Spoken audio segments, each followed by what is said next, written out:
kompaniyasi olimlari Quyoshdan kelayotgan qandaydir tovushni sezishdi va uni 40 kun davomida eshitib, bu ovozlarni yozib olishdi.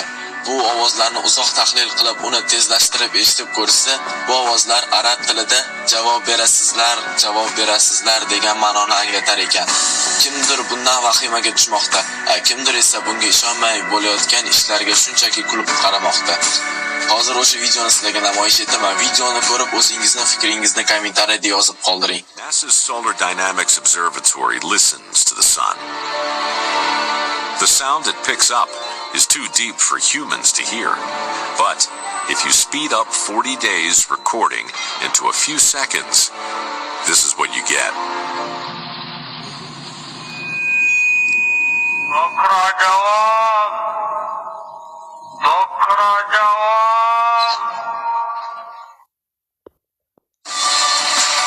Mana videoni ham ko'rdingiz, bunga ishonish yoki ishonmaslik o'zingizdan. Bugungi video qisqa bo'lsa ham sizlarga yoqdi degan umiddaman. Agarda video yoqqan bo'lsa, videoga like va kanalga a'zo bo'lishni unutmang.